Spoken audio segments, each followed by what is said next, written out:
All right, you degenerates, welcome back to another deep dive. You wanted to know about Racing Point. Well, strap in, because we're going to dissect the clusterfuck that this team was. From a Frankenstein's monster of forgotten F1 teams to, get this, a legit contender under the Aston Martin name. It's a wild ride, man. Oh, you have no fucking clue. We've got a shitload to unpack, so let's cut the crap and dive in. Yeah, let's do it.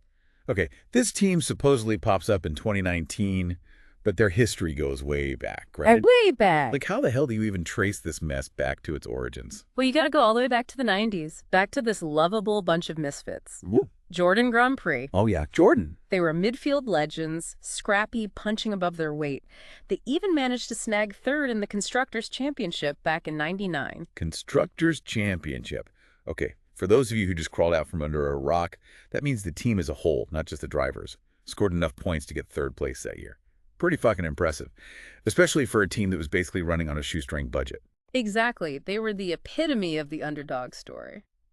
But like all good things, it eventually came to an end. Yeah, things went south for Jordan, didn't they? What the hell happened? Think of it like a used car being sold and resold until it's barely running. Okay. Midland took over. Then Spiker. Midland. Spiker. Yeah. Those are names I haven't heard in a long time. Exactly. Both tried to revive the team, but both failed miserably. So basically, Jordan got passed around like a cheap hooker in a brothel. Pretty much, yeah. And then this flamboyant billionaire, Vijay Mallya, he swoops in, buys the team, renames them Force India, pumps some cash in, and they actually start to find their groove. Force India.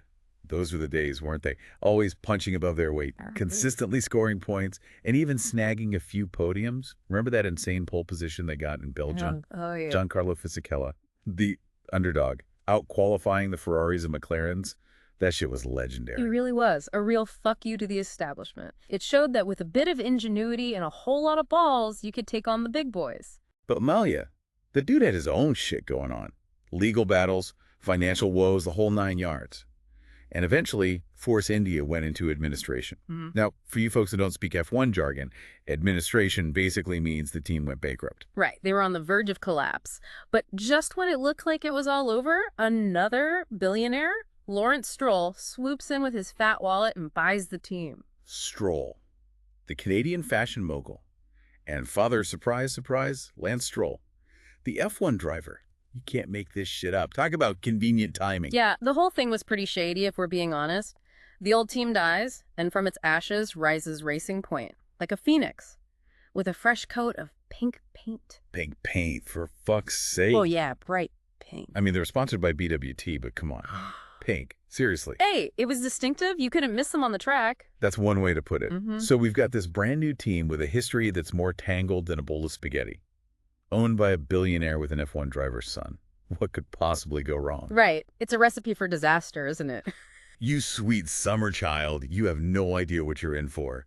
Buckle up, Buttercup, because things are about to get really fucking interesting. So we left off with Racing Point, this Frankenstein's monster of an F1 team, rising from the ashes of Force India, with a fresh coat of pink paint, and a billionaire daddy footing the bill. Now, let's get into the real meat of the story, the pink Mercedes scandal. Ah, yes, the pink Mercedes.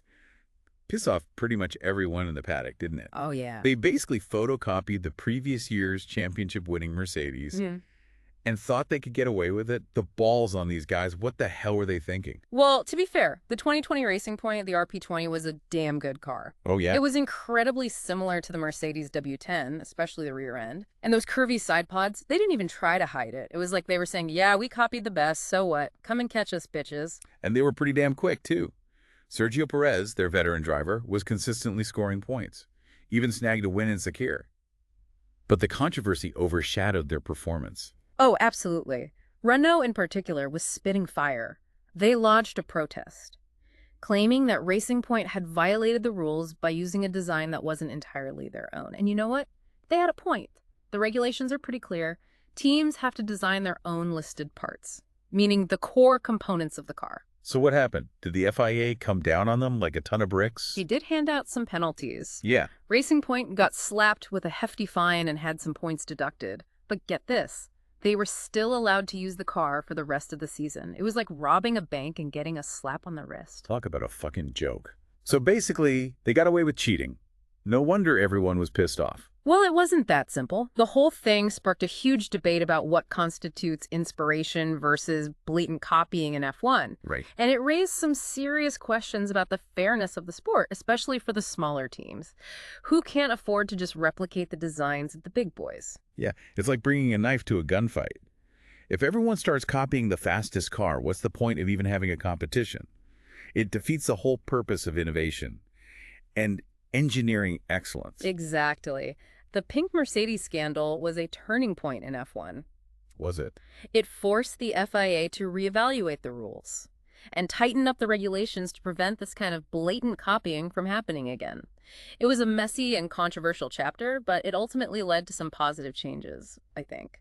Okay, so we've established that Racing Point was willing to bend the rules to get ahead. But what about their drivers? Let's start with the golden boy. Lance Stroll, son of the owner. Was he a genuine talent or just a rich kid with a fast car? Lance is an interesting case. He's definitely had a privileged path into F1. There's no denying that. But he's also shown flashes of brilliance. Oh, really? Give me an example. Like that pole position in Turkey in 2020. The kid can drive. There's no doubt about it. Come on, man. Don't tell me you actually believe that. He's made more mistakes than a rookie driver at a go-kart track. He's inconsistent. He's often outclassed by his teammates. And let's be honest, he wouldn't be in F1 if his daddy wasn't bankrolling the team. I hear you. I hear you. It's hard to separate his achievements from the fact that he's driving for his father's team. The pressure must be immense, and the constant scrutiny can't be easy. But let's give him some credit. He's scored some decent results, a few podiums here and there, and he's definitely improved over the years. Okay, fine. Maybe he's not a complete lost cause. Yeah. But let's be real. The real star of Racing Point was Sergio Perez, a Checo. This guy was a fan favorite, a consistent point scorer, a damn good driver. He even managed to win that chaotic race in Sakir in 2020, starting from the back of the grid. Talk about a fucking legend. Perez was the real deal. He's a veteran of the sport, having driven for a bunch of different teams, Sauber, McLaren, Force India. He's known for his smooth driving style, his racecraft, and his ability to consistently deliver results. He was the workhorse, the reliable one, always there to pick up the pieces when his teammate, Mr. Moneybags, screwed up. And he was incredibly popular with the fans. Everyone loved Checo. Yeah, he was the people's champion. But unfortunately, his time at Racing Point came to an abrupt end. Remember Sebastian Vettel, the four-time world champion who had a bit of a meltdown at Ferrari? Yeah, the guy who went from being a legend to a sad sack of potatoes. What does he have to do with Racing Point? Well, Aston Martin, which was essentially Racing Point with a fancy new name, decided they wanted Vettel to lead the team. Oh, Aston Martin. Right. They saw him as the experienced driver who could help them take that next step. And since Stroll Sr. wasn't about to fire his own son, Perez was the odd man out. Brutal. It was a cold-hearted business decision. They basically tossed Perez aside like a used tissue, even though he had a contract and was consistently delivering results. Talk about a slap in the face. But hey, that's F1 for you. Ruthless, unforgiving, and sometimes just plain fucked up. It just goes to show that in this sport, driver contracts are about as valuable as a used condom. The bottom line always wins. All right, so Perez gets the boot. Vettel comes in. Racing Point becomes Aston Martin. Same owners, same factory, same drivers, except for poor Checo, just a new name. And a fancy new logo. It's like putting lipstick on a pig, isn't it? Well, it's a bit more nuanced than that. Oh, yeah. Aston Martin had big ambitions for the team. They wanted to leverage their brand, their history, their image of luxury and performance to create a winning outfit. But did they actually achieve anything different from Racing Point? Or was it just a rebranding exercise to make it seem like something new and exciting? That, my friend, is the million-dollar question, and it's one we'll delve into in the next part of our deep dive. Stay tuned, you degenerates, because we're about to uncover the truth behind Aston Martin's rise to prominence. Was it all smoke and mirrors? Or did they actually manage to turn this chaotic mess into a real contender? We're about to find out. All right, we've dragged you through the muck of Racing Point's history. The buyouts, the rebrandings, the pink Mercedes fiasco, the Stroll family drama. Now let's tackle the big question. Did slapping the Aston Martin badge on this chaotic mess actually make a difference? Yeah, did they just polish a turd and call it a diamond?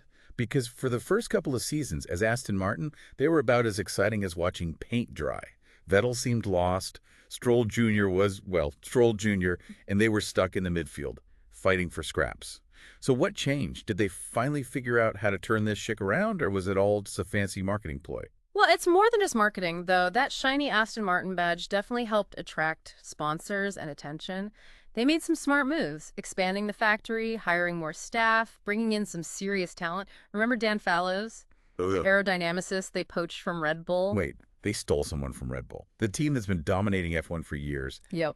That's like stealing the secret formula for Coca-Cola. Exactly. It signaled that Aston Martin was serious about building a winning team. They didn't just throw money at the problem, they invested strategically, targeting areas where they were weak. And it started to pay off. In 2023, they were more competitive, consistently scoring points, even sniffing around the podium a few times. So they finally crawled out of the midfield swamp, but then Vettel decided to hang up his helmet. I guess even a fancy car and a fat paycheck couldn't rekindle his passion for F1. Yeah, Vettel's retirement definitely shook things up, but then they pulled off another masterstroke. They brought in Fernando Alonso. Alonso. The two-time world champion, the Spanish samurai, the guy who's known for being both incredibly talented and a bit of a pain in the ass. Alonso, the dude's a legend. But he's also notorious for stirring up shit. Was this a genius move or a recipe for disaster? Well, it's turning to be a stroke of genius. In 2024, Aston Martin took a massive leap forward. They're now up there with the big boys, consistently fighting for wins. Alonso's been on the podium almost every race. It's been a mind-blowing turnaround. Holy shit. Are you telling me that Aston Martin, the team that was born from the ashes of Force India, is now a legitimate threat to Red Bull and Ferrari? How the hell did they pull that off? It's a combination of factors. The investments they made, the talent they brought in, the change in culture. They fostered an environment of ambition and excellence. But Alonso's arrival was the catalyst. He injected a winning mentality, a relentless drive, a never-give-up attitude that permeated the entire team. So it's like Alonso sprinkled magic fairy dust on the team and turned them into winners. Come on, man. There's got to be more to it than that. Of course, it's not just Alonso, but his presence has been transformative. He's a brilliant driver who can extract the maximum from the car, and he's a leader who pushes everyone around him to be better. And let's not forget, Stroll Jr. has also stepped up his game. Hold on. Are you saying that Daddy's boy is actually contributing to the team's success? Has he finally learned how to drive without crashing into every other car on the track? He's improved significantly. He's consistently scoring points, even managed to snag a podium finish. He's not on Alonso's level, but he's no longer the weak link. Well, I'll be damned. Looks like money can buy you talent after all. But let's get back to the big question. Could Racing Point have achieved this level of success without rebranding as Aston Martin? Was it just the name, or was there a deeper transformation? That's the million-dollar question. It's impossible to say for sure. But I think the rebranding was crucial. It gave them a fresh start, a new identity. It allowed them to distance themselves from the controversies of the past and attract new sponsors and top-tier personnel. The Aston Martin name carries a lot of weight. It represents heritage, luxury, performance. It gave the team a sense of purpose, a vision of what they could become. So you're saying that a fancy name and a marketing makeover can actually make a difference in F1. Who would have thought? It's more than just marketing. The rebranding was a catalyst for change. It signaled a shift in ambition, a commitment to excellence. It gave the team a clear goal to become a world championship contender, and they've gone after that goal with relentless determination.